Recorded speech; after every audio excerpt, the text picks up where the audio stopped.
Dear colleagues, thank you very much for your presence today. Welcome to this webinar from the IT Governance Hub of the Center for Innovation in Parliaments. The thematic of today will be around use case map for parliaments. So this webinar is among the series Transforming Parliaments. It will be held and translated in French and in English. So if you would like to access the interpretation, please feel free to use in the functionality the interpretation room that will provide you the interpretation. We will have a 1 hour exchange altogether with three participants. First participant is from the Bundestag. It's Martin Kamprath. The second participants are from the Parliament of Canada with Christopher Henry and Victoria Lindla. And the third participation will be from the Parliament of Austria with Peter Reichstädter. So why addressing this AI use case map for parliaments? It's simply because the main purpose of this webinar is to focus on use cases, on how to navigate in use cases easily, while we have a huge collection of this one in Parliament. So the point is about how to describe, how to represent, how to structure, how to differentiate the status of use case IDs, for instance. So we will have the three presentations. Whether you have any question, please feel free to register this one in the chat. We will collect them and address to the right participants so that we have answers to your question. The first presenter will be Martin Kamprath. He will not be available for the overall webinar where he has a quite important meeting with the Secretary General to come, but we will go first with the presentation from Martin. So Martin served as AI coordinator in the German Bundestag, steaming the AI task force and acting as knowledge manager for the Research Services Department. From February 23 to July 24, he co-led the AI Lighthouse project, which is potential of AI in parliaments. Holding a PhD in innovation management, he brings expertise in strategy and digital transformation. Earlier, he directed innovation initiatives at energy company E.ON, commercialized research at Germany's largest research organization, Helmholtz, and shaped the product portfolio for a space startup. Martin, thank you. The floor is yours. Thank you, Ludovic, for the introduction. I'm going to share my screen to give you a visual presentation of our approach, how we here at the German Bundestag build a use case map.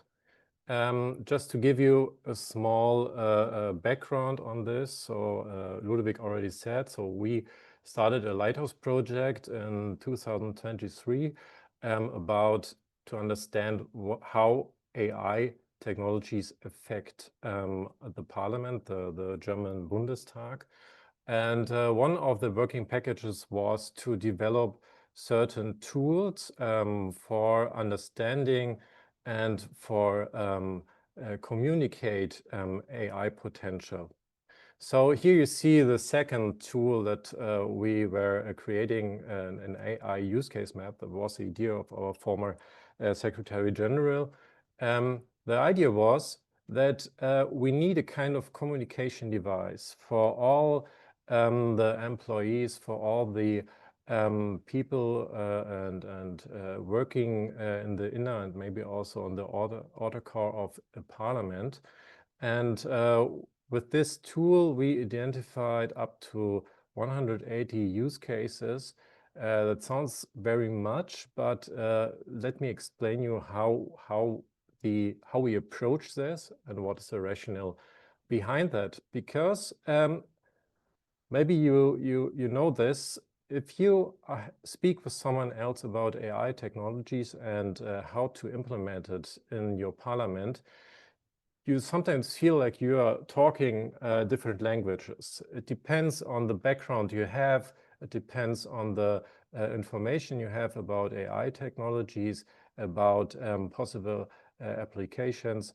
And what we tried to first do before we are trying to map AI use cases is to build a common, let's say, an integrated view on AI. So I just go briefly on this here because we already shared this approach at the latest IPU innovation tracker that you can get on the IPU webpage. There we have a methodological note about that. So basically, we try to integrate two perspectives. One is the organizational perspective. The other one is a technology perspective.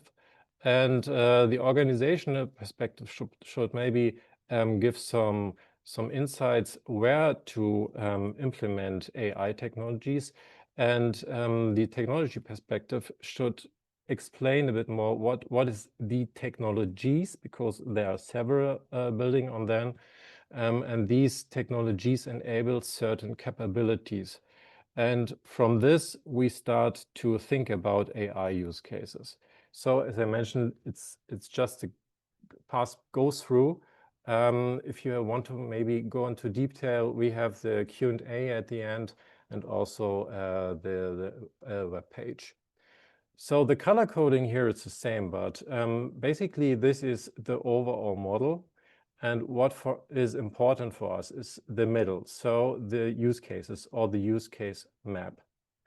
To understand what is an AI use case for us, we had a lot of, let's say, research to do to understand what could be the right unit of analyzers to talk about the effect of AI and how to use it in certain let's say, departments or processes. And we found very interesting two publications. One is promotes the STEP approach, and the other one, a bit newer one, is an MIT Sloan Management Review article about the practical implementation of LLMs.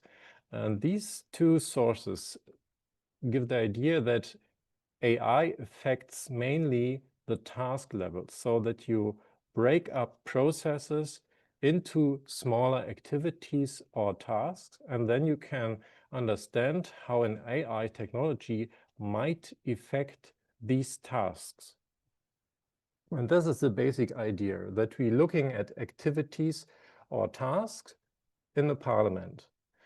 So this is our unit of analyzers, the task level. And now we need to locate these tasks and activities in a map. So a map that gives us a certain understanding where to use AI technologies. And we found it as a good compromise to divide three core domains on a parliament. So activities that every parliament has to some degree, although all the parliaments might be different. But basically you can break the activities in a parliament down to three big bubbles here. The first one is the legislative work. So that I think is mainly the work that everyone also from the outside recognizes as what a parliament is going to do as a basic function. But behind that, you have some supportive services. This is basically what enables legislative work in terms of, let's say, information. It could be the archive, it could be research services, it could be international collaboration. And then you have internal administration processes like HR, like purchasing department, but also communication. So these form the basic, let's say, map. And you can also add here the functional units if you think more about these boxes and lines, so a hierarchy approach from an organization. You can also place these departments here in these bubbles. But there's also an overlapping in the middle that says, okay, here are maybe AI use cases that are relevant for all different tasks or activities.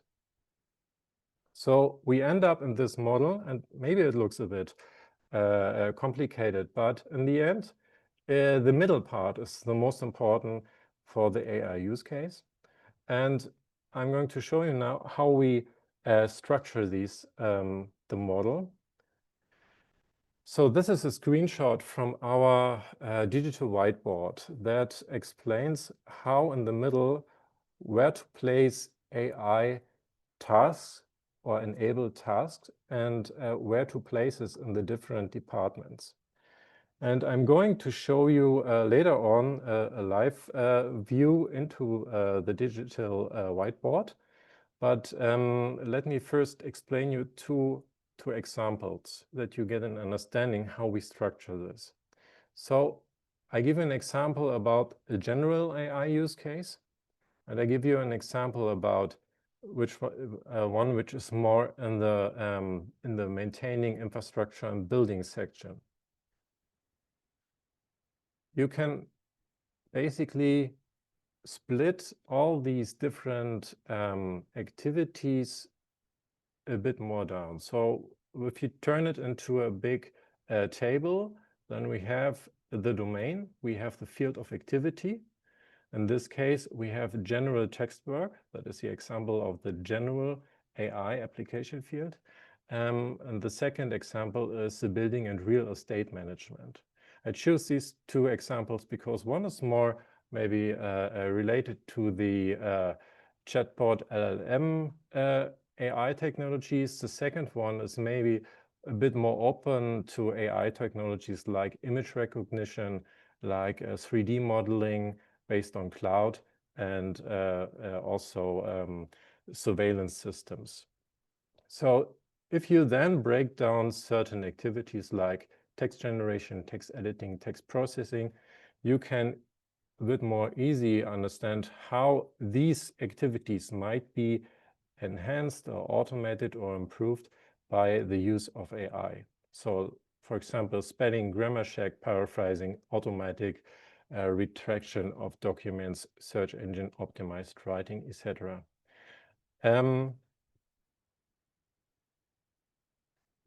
I now switch into the model itself, the model and the overall digital whiteboard you can see here. We have the mirror board, and the advantage is that you can zoom in very deep. It is in German. I just translated the main parts, but to understand how it's working, you can use, for example, mind maps. That's one what we did here. And you can then go here and create, for example, a certain node, and then see how these different AI technologies might affect the different tasks that we collected here. And this is a way of, collecting ideas and then turning these idea collection into an overview. That could be this table that I showed you before. And from this on, you can a bit more synchronize different ideas. So you can see which are maybe at the same level, where is the same technology required. And but this one here is more a kind of collection, more like a, let's say, a more creative way of how you go into a workshop or how you collect desk research information and add or enhance further use cases. Okay, basically, that's the idea behind our approach here. And thank you for your interest. And maybe we can talk about that later on. Thank you. Thank you very much, Martin. And absolutely, this is something which is extremely important when you have a huge number of cases to have some visualization processes. And I think that's a very good example on how to practice. And as you mentioned, you can read and have more information on the IPU website about the use case that you just introduced. Now we would like to move to the Parliament of Canada and to Christopher Henry and Victoria Lindla. Christopher is the Director General of Digital Business Enablement and Innovation at the House of Commons of Canada, with over 26 years of experience in parliamentary operation development and digital leadership in a variety of roles. Chris also currently co-leads the AI working group. He aims to drive impactful modernization in Canada's parliamentary system while elevating the service excellence for its members. Lindla is a senior AI digital strategist at the House of Commons of Canada, with 29 years of experience in a variety of roles in both the legislative capacity and in the private sector. She is currently leading the AI strategy for the House of Commons. Committed to digital transformation in government, she contributes to innovate modernization strategies in various technical domains. Thank you very much, and the floor is yours. Great. Thank you so much for the warm welcome, Ludovic, and just delighted to be here to join everyone on this exciting topic. So good morning, afternoon, or evening, wherever you are. Delighted to share also how artificial intelligence is reshaping the House of Commons of Canada, and specifically how we've been leveraging use cases and the, let's call it the growing maturity of the use case mapping exercise as a enterprise architecture principle of value that most of us have been using for many years. But what I'll share with you today with my colleague Victoria is how we're taking use case mapping as an exercise to provide value for our organization, especially as costs and other risks in terms of impediments to growth and service delivery can be challenging these days. But use case maps are what we'll show you today is a very excellent exercise to visualize value and to explain to colleagues, stakeholders in your organization or outside of your organization of how to best prioritize and essentially funnel demand so that when we're satisfying these important demand elements with scarcity in resources and capacity, it helps us make the right decisions for organizations. As the genesis of AI is changing the landscape, these growing technologies are becoming much more powerful and pervasive, and hence why, as I explained, the maturity and how we define and prioritize them using use case methodology is not only essential, but it is being, what we're observing here in Canada, is an excellent tool to mitigate risks and unlock, most importantly, that growth in our service offerings to our parliamentarians. So I will be turning the floor over to my colleague, Victoria, who will walk you through a much more appealing visual representation of our presentation here today. And we're really excited to show you our approach and eager to hear your feedback. So please, if you have comments after the presentation or after the speakers conclude, we'll be very happy to take your questions, and it only enriches the work that we're doing here in Canada. So over to you, Victoria. Thank you so much, Chris. And I will just share my screen.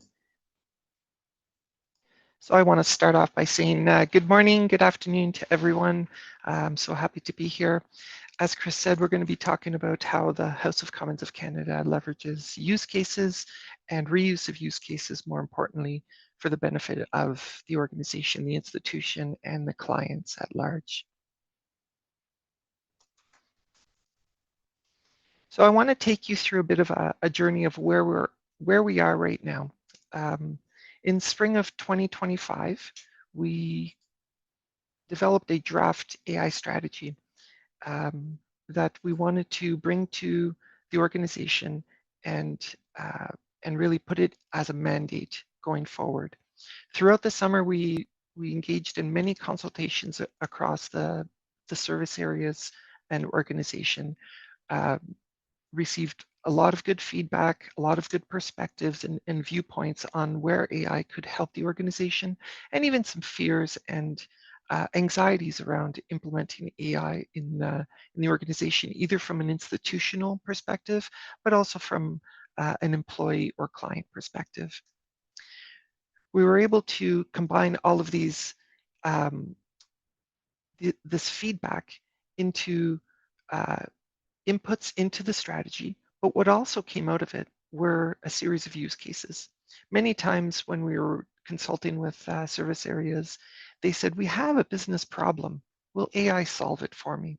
So that's where we collected a vast number of use cases, and we'll get into that of the process of how we're going to get through them. As I mentioned, the consultations and understanding the use cases and the impacts to the potential impacts to the organization, we had a much more robust strategy that we're hoping to bring to our clerks management group in about 2 weeks. And sometime in the fall, we would have a mandate going forward that we can start implementing and taking some meaningful steps forward to really start filling some of the business needs that are not currently being addressed.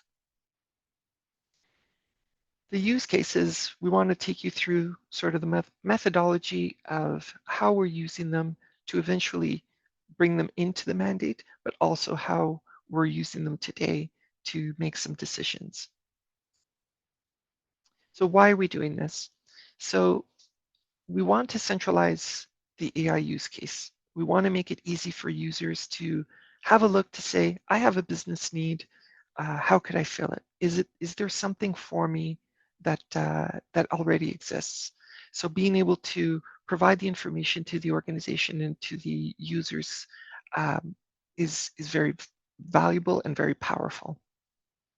The collaboration between the teams could also improve. We all know delivering on large initiatives is never easy, and cross collaboration between teams could be challenging at times. This gives us an opportunity to bolster some of that through reuse of use cases, tools, and solutions. Around innovation and efficiency, AI does not bring technical or does not introduce technical debt to the organization as a new item, but it definitely inflates it, has the opportunity to really cause a lot of technical debt just because of the churn of some of the tools or some of the solutions. There's an accelerated innovation in this space. So we want to take this opportunity to really put some guardrails in place to be able to protect us from inflating technical debt and potentially even reducing it, reducing legacy technical debt by introducing some innovative solutions to some of those problems. At a very high level, the methodology is pretty simple. We have an idea intake portion.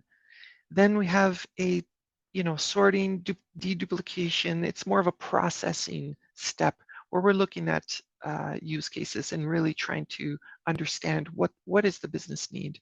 And ultimately, we want to make a decision. We want this to be a decision aid. So prioritization and helping us make the decision to say, this is important for the organization at this time. So the intake for the ideas, they came from a lot of the consultations throughout the year, either one-on-one or service area at large. We also ran some workshops to understand what people in different service areas, different roles were looking for, what they were currently using, and what business problems are yet to be solved. When we look at AI usage across the organization, we notice that people are bringing their own AI. People are bringing their tools to satisfy business needs. We take that as an input and say, why are they using these tools? What use case are they trying to fill? We also receive them in a variety of other intake methods, which is not necessarily the best way, but it's, we get emails, phone calls, messages, and currently we're aggregating them in Microsoft Loop. We're using a component in Microsoft Loop, and it's good enough for what we're doing at this point. In the future, what the goal is really to integrate a little bit more of an automated approach where people could submit using forms, and on the back end we could implement some workflow automations, and we're looking at ways to really improve the intake model of the use case ideas and the business needs. So sorting, matching, and decision making, this is really where the magic should happen. So we've got a large list, a large matrix of use cases. And when we look at the different types of use cases. The categorization, sometimes if people that input the use cases, it feels like it's a very unique problem. But once you categorize it, you can really clump it into different types of types of use cases, which helps us to really understand, well, you need this, you're asking for this, but truly when it boils down, you're looking for a research tool or a forecasting tool. The next step is really around conversations of what is this truly for? What is the goal of this? What is the business need? What is the value you're trying to distill from this use case? Sometimes there's duplication across the organization, so we want to eliminate, multiple asks for the same use case. But sometimes some novel ideas come up. Sometimes some very niche ideas and very corner cases. I'll bring an example. We have a very large project going on with renovation of the Parliament of Canada, and our real property team brings some use cases that are very niche. They're not typical for a legislative process, but they're very niche and important to the renovation of the Parliament. So when we look at those and we say the value might only be for that particular team or that particular workflow, but it's very meaningful if we can solve it. So the solution matching. So if we've got an existing tool or solution that we feel would be a match, we want to be able to get to a point where the deployment process for that use case is satisfied quickly. Currently, it's a little bit more of a manual effort to get it done, but we are bolstering our existing solutions, very very rapidly. And as we deploy solutions, this will become a much easier process. If it's something new, then we need a process where we can start prioritizing. At this time, we're starting to develop a scoring methodology. We want to bring a means for the organization to get to a decision. We look at the complexity of the implementation. How hard is it? How involved is it to implement? What's the priority? If we score it based on a priority, it gives us an idea of, which one should we do first? If we have limited resources, which we all do these days, which ones do we really look at to satisfy first? How long does it take for this initiative? Is it just a quick off-the-shelf? Is it much more involved? Are there back-end processes that need to be integrated? What is the value that we see from the organization perspective? We need to be able to clearly articulate the value that is being brought to the institution. And then finally, the number of users. So is this a general deployment? Is this helping the support team? Is it helping our MPs or our clients? Or is it very niche? So we take all of these different aspects of the solution and we try to make a decision based on a scoring methodology. In the future, this is mainly manual at this point, but in the future, we're hoping that some of this, if not all of this, could actually be automated to be able to get to a point where we have a much easier way to ultimately get to a decision point. And AI is a perfect tool to be able to automate this. So some of the examples that we've reused some use cases is around the automated speech recognition and machine translation. We had set up some of these technologies and constantly evolved them and improved them over time. And they moved from, just ideation and testing to proof of concept to pilots and then reuse across the organization. We're still looking to expand some of these as we go on, but the feedback of being able to take a solution that we know another team is using, and be able to do that cross-team collaboration. We're seeing huge value, not just in the solution, but also in that cross-team collaboration. It's very important in the organization to share our knowledge.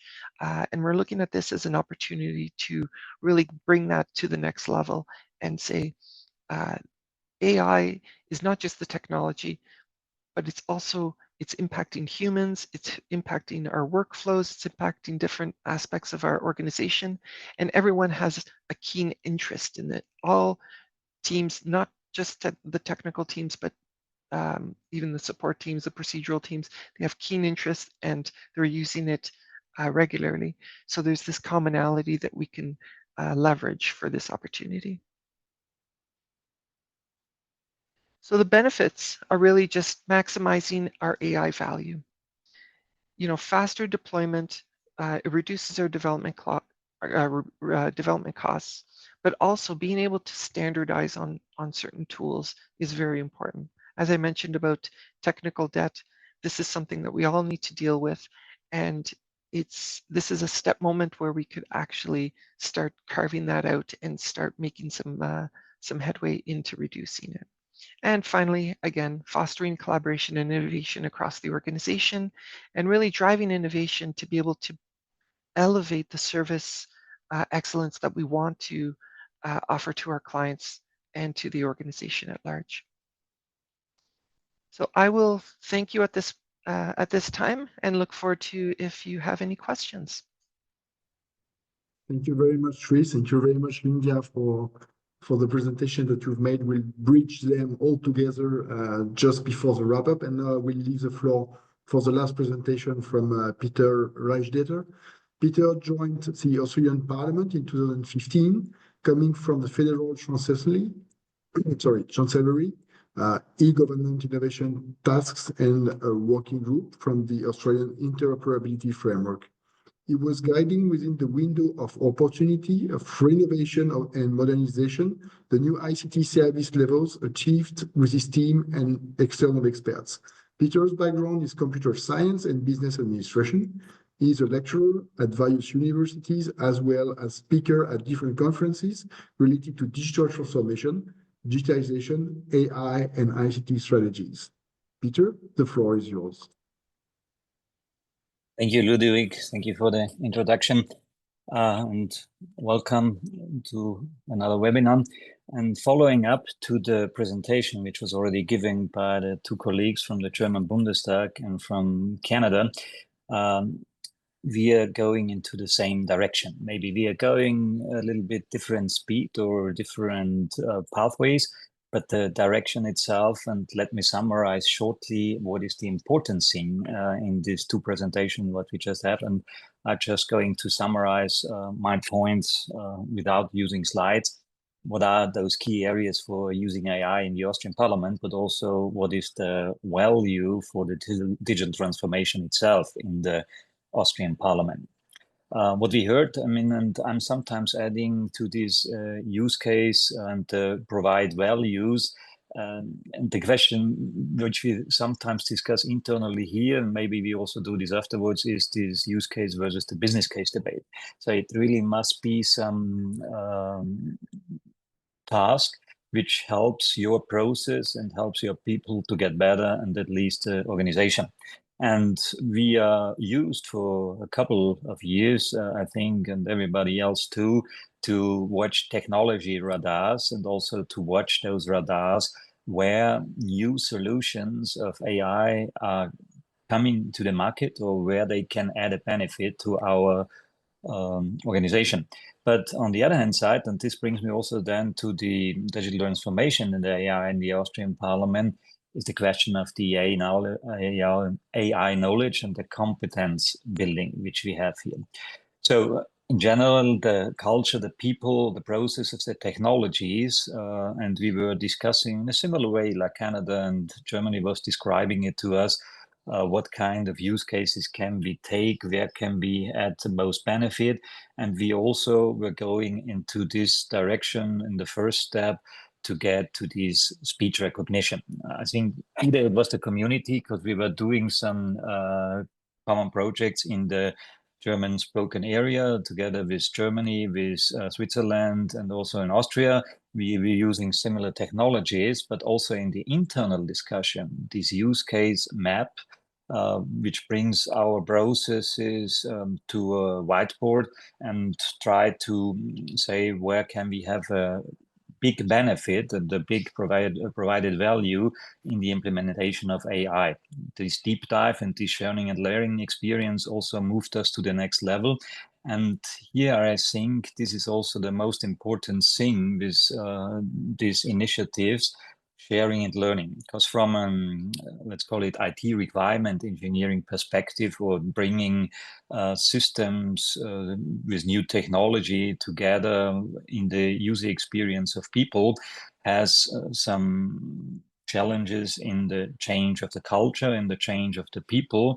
And as we already heard, at the end of the day, it should help us to solve business problems, and be doing the same type, the same categorization as we saw in Canada, and some more which we are maybe trying to integrate is we are working together on an AI register with other public institutions in Austria, like ministries, like other high-ranked public organizations, and to register the solutions which we see there, but also coming from the use cases itself. That means there we have also many experts which dig into the processes of the different organizations, of the various organizations, describing those use case maps, and also bringing their benefits, or also their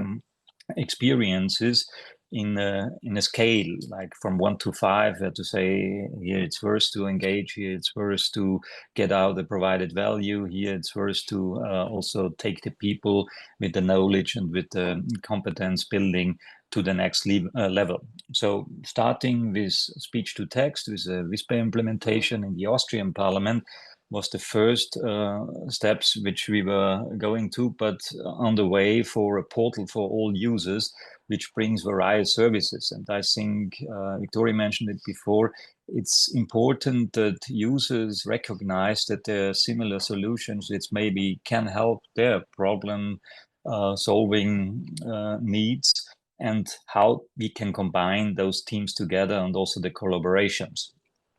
But as mentioned before, bringing it back to the IT requirement engineering process or the demand management process, we definitely have to elaborate the different technologies which are now on the way in the different dimensions, and especially also AI has the big challenges towards the organization. But bringing me to the end, use case maps, as we have seen it in the German Bundestag, is also a model used in the Austrian Parliament, but probably in a different approach, depending also on the background of the various applications, where you have still some legacy in field, you sparing out those areas, and maybe also doing it together with a digital transformation task itself. Thank you. Thank you very much, Peter. Thanks for your contribution to all of the participants. So, just before going to the question, let's imagine that you are able to cartography all the potential initiatives you have, such as it was introduced by Martin on the first case. So you have a holistic view throughout your organization, which is already a huge task. You type this cartography. You use it as one of the components for the IT portfolio process, that you do not necessarily make the difference between AI and IT or classical IT. You merge both, so you have one global process by which you could drive your internal clients or external clients to solutions which are already available, meaning that you enhance your delivery model by ensuring agility and sustainability in the same time, by saying, if you are in this use case, we already have a solution for you.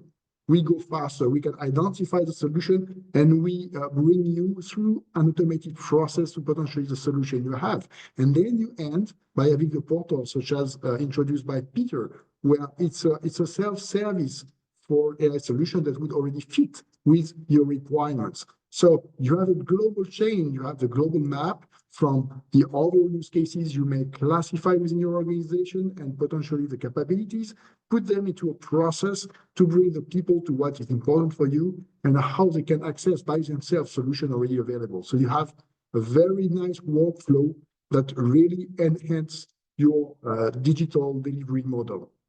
Now I will move to the question that were raised within the chat. Some of them we will address. Some of them are more referring to the Parliamentary Science Data Hub, which is under the lead of Patricia Almeida Dorego, and she will conclude this webinar, and she will be more in a position to address this one within another webinar, not necessarily this one, but we will come back to them. The first question was about how do you handle the data used in these AI generated maps? It was a question raised from Bahrain Shura Council. So I will just go in the order of the presentation if you don't mind. So Martin, how do you handle these data? How do you gather them? And how do you ensure that they are still up to date throughout time? So I don't know whether I get the question right, because it says the AI-generated maps. So the maps we generate, they are purely human-generated. So what we are doing is just we try to collect the potential that AI technologies might offer. So and we do this not in the sense that what we want to do, but rather what is possible, and then to figure out where to start to make a more sound investment decision later on. Because if you see, there are several functional units, for example, that want to have a certain or share a certain use case. But each use case is different in the sense because, for example, summarizing a text is different for, let's say, a research service. They have different, let's say, a different quality or on a summarization than maybe if you want to summarize an email. So that's why it is so important that you really dig deep to a level where you don't get lost in all the very small details, but rather still stay a bit on a superficial level, but still give the users a feeling that you solve their problem. So that also what our colleagues from Canada said. So sometimes there is a problem, sometimes there's not a problem. Sometimes people are not aware what AI could do for them, because they are not, trying everything, or maybe are not even allowed to try everything. And such a map just shows potentials. And this is not, let's say, hidden or a hidden game, or it shouldn't be at least a hidden game. Rather, it should be more like a communication device. So it should be open. It should be maybe also shared between all the parliaments and even the parliament staff. So to understand, what could we use? What kind of tool is already developed to serve a certain use case? So the distinction between a use case and a software application that solves this use case. Yeah. Mm-hmm. So that's why the control or sensitive information, I wouldn't implement that in a very detailed manner into such a catalog. Indeed. Thanks for your answer. I will move to another question that was raised from Ivory Coast, and which is a question about the legal boundaries in which you would use AI in order to ensure that you have sufficient guarantee for applying some AI algorithm solutions within your work. So Chris and Lindla, how do you integrate within your selection process or within your IT AI portfolio process? How do you introduce this notion of legal boundaries in order to select the use cases or to drive the choice on the use cases? That's a really great question.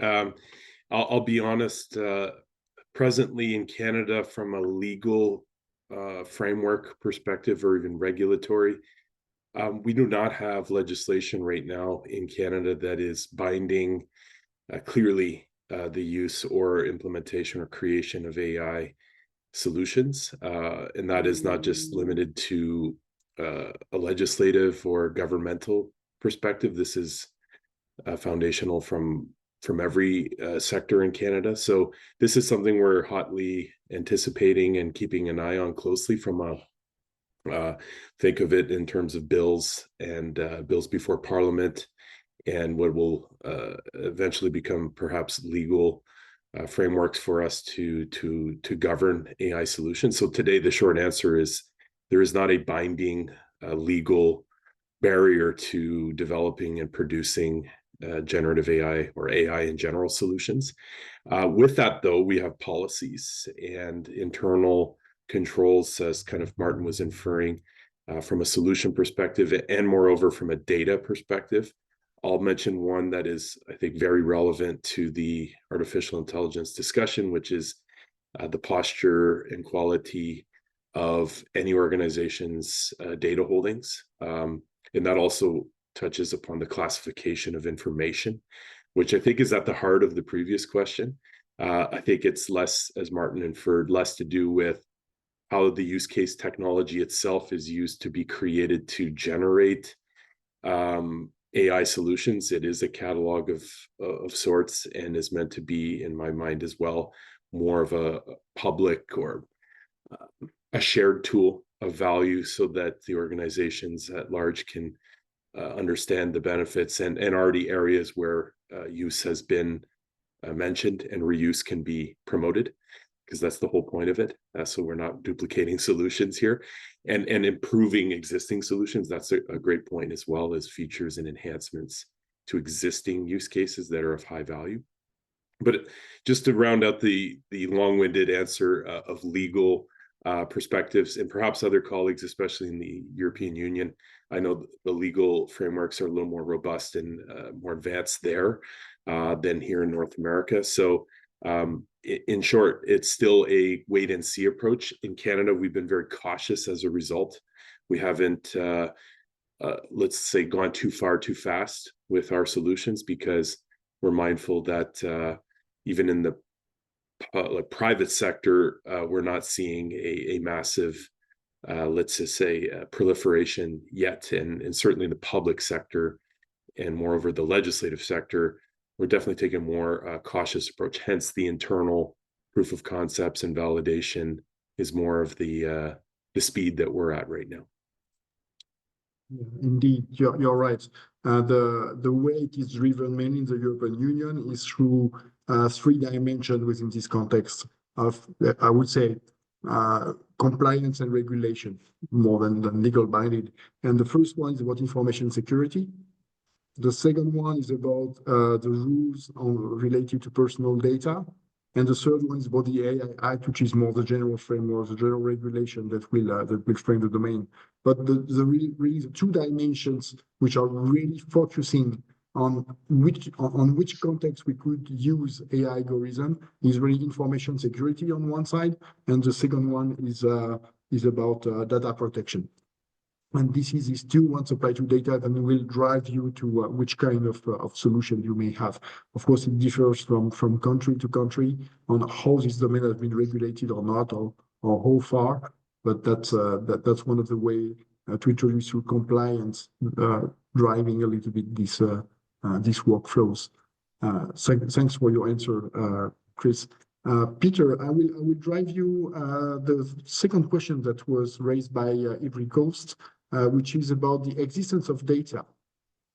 How do you ensure that you have the appropriate quality of data that you need in order to run the use cases that you decided to implement? Thank you. Very good question. And I think everybody is aware that all the service levels and quality of AI services starts with the data quality itself. So what we did, and I think we have to think in our architectural principles, these principles of granularity and of information security and data classification applied to our processes gives you also a good overview. And we have also a data catalog map which describes where really internal data, which is in a classified stadium, but still can go into internal LLMs or AI solutions, and other ones which are open to the public then run to a broader audience, but also to another solution. But I think here it starts together with our chief data officer, with the awareness within the process. Good data is a result of good processes coming out, either with solutions using AI or not using AI, but especially when using AI, you have to be aware that all your data processes have quality assurance gate, and that they have been in the level of classification ticked, so that there is no question left for the audience. Thanks a lot. It's true that data fuel AI, but it's not that easy to manage them. And there is, in terms of IT enterprise architecture, the data level, the data landscape is extremely complex. This is the one which is at the lowest level. Even infrastructure is considered as being over the data. And data are very seen as part of an information system. And the information system is very often localized. It's rare that you can reuse components from one information system to another one. So the reusability of the data is extremely complex to put in place within an organization. And sharing this one, having quality control, having data access, data ownership, so all these dimensions of the data landscape or the data ecosystem, you could even call that, is extremely complex. But one of the most difficult layers, we can come that later on this specific topic of data management within enterprise architecture. But that's let's keep that aside for the moment. Thank you very much, all of you, for your interventions. I will just leave you the floor for a 1-minute pitch. If you will have one advice, one thing our colleagues should take away from your interventions, what would it be? I will start with Martin. Your 1-minute takeaway. Okay, let's see if I need a 1 minute. I would recommend to do not overemphasize at the first place the technology, the data protection issues, and everything around that, but rather maybe start with the employees, start with the culture, because I think the culture tells you how to approach all the other different issues. So if you have a certain legacy and maybe are more advanced in having a good data management, then maybe you have a different approach of introducing AI than you maybe are lacking this structured data. And so everyone has to decide his own speed. And as he's saying, strategy, no, actually it was like culture eats strategy for breakfast. So Peter Drucker. So, and I think that this is very true. So you can draft your strategy as you want, as long as it doesn't helps people to understand what they should do. And there are a lot of myths about AI that you have to buster in the end before. There won't be an accepted or acceptance culture for these new kind of technologies. So build the capacity, start with the people, and then everything needs to be gone and not in parallel, but rather step by step and in multiple directions. Thank you, Martin. So people first. Chris. Yes, Ludovic, thank you, Martin. That's very inspirational, and I'll just build upon that. I think it's worth emphasizing to our audience how important that is. But Ludovic, you'll recall in certain other venues, it is an approach the House of Commons of Canada has begun its journey and will continue is the people first approach. And I know there was some comments in the chat around when our AI strategy will be out of draft mode and ready to share. So that will be as soon as probably a little after October 3rd of this year. So we'd be very delighted to share that. And what you'll see is a very human-centric approach to our AI strategy, which is simply building upon the facts and the essence of why our organizations exist. Is we are here to serve. We are a legislative or public servant organization where we are mindful of the value we wish to create and the trust we wish to instill with our constituents, namely chiefly among them serving parliamentarians, but also the citizens that those parliamentarians serve in each of our countries, and how can AI be used as a tool of value for this value proposition. It's simply to double down on that mission is with as we're suffering, or not suffering, let's just say experiencing here in Canada, is more scarcity of capacity and resources, but more demand that is insatiable to deliver improved solutions, more valuable solutions, while being mindful, especially in our technical environment, of a decades-long, what I'll say, technical debts and other aspects that we need to reconcile. So how can AI help us through this journey of value creation, debt consolidation, while being mindful of the precious resources we have? So Victoria and I, and what we've shared with you today, is simply we're seeing AI as an advantageous opportunity to leapfrog some of these previous hurdles and to really focus on continuing that value creation, but at a more economical footprint, and being mindful that it is our people that will be using these tools and will leverage them to serve better, and keeping that mission in front focus at all times. So never forget why these technologies are here and how we can best apply them. Absolutely, completely agree. I would just move to Peter for the very, very last word in order to move to the conclusion. Already mentioned by my two colleagues from Germany and from Canada, but just to remind again, on the one hand side, it's the process and the technology which brings us new challenges, but on the other hand side, and very important, the culture and the people, new ways of working, learning and adapting. And I definitely point at the lack of AI literacy. So we need some skill development programs. We need to understand what the people probably don't know. So you need to elaborate on that too, because you cannot describe to them AI solves all your problem when they don't understand what is behind that. And what I really like was the presentation, what Canada and Germany gave.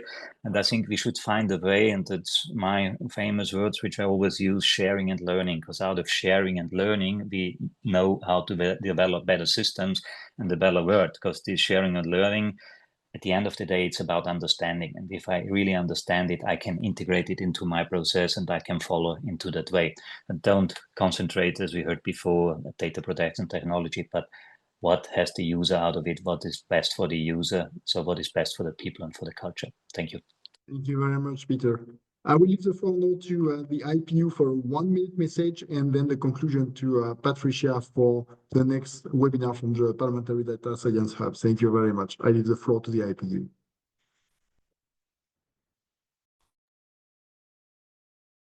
Thank you very much. Good. Thank you today to the panelists that we had on, and also thank you to the participants as well for being here. And yeah, under the slogan that is of learning and sharing, sharing and learning. It's good to see that we start to see the first approaches that we see from parliaments, on that how they try to manage all of this influx of AI, which can be very daunting. Of course, there's a new technology, there's a lot of hype, at the same time, there's the user demand, and there's a lot of noise as well. So it's good to see, that we have some similarities as well, that we start to see in the approaches, but at the same time, you have to go at your own speed. And, that not every parliamentary context is the same in the sense of culture. If you have a very hierarchical organization, then the communication is completely different as, than when you have an organization that is more open, communicative, or collaborative, etc. So, we have the Transforming Parliaments webinars here, and this is why we're doing it. That you are able to see, what are the approaches from other parliaments. I will put in the chat. That's a couple of links. The first one is, that you can see all the resources that we have for the Transforming Parliament. So, the webinar series. that, in fact, thanks to the two people that we have here, that's Patricia and Ludovic, that has been going, that is since 2001. And then the other thing that I want to emphasize as well, that we spoke a lot about use cases today, and there's also on the website of the IPU that we have 65 use cases already, that we are able to share with the parliamentary community. And if you want to get started with use cases, as you are in the phase of trying to understand to what can be the value of the use cases, then these use cases are there for you to explore. Of course, if you have any questions, that we welcome them. Also, we welcome that we receive more use cases from you as well. And please get in contact with me, and that I will provide you further information on this. So with that, I would like to thank everyone for today. And then I hand back the floor to Ludovic and to Patricia. Thank you. And Patricia is getting the spotlight now. Thank you, Avinash. Greetings, everyone. I hope you all have enjoyed and learned a lot, as I have. I do congratulate Ludovic and all the panelists. I really like it. Next webinar will be on October 8th, when you will know the main strategic decisions made by a few parliaments towards their AI governance. They will tell you how they combined strategy, policies, structure, architecture, training, and procurements to make all efforts effective and sustainable. As preparation for this next event, I would like to invite you all to take a look at the IPU guidelines. Yes, it's already here in the chat, especially the chapter that is entitled Strategic Actions Towards AI Governance. I hope to see you all there on October 8th. Thank you so much.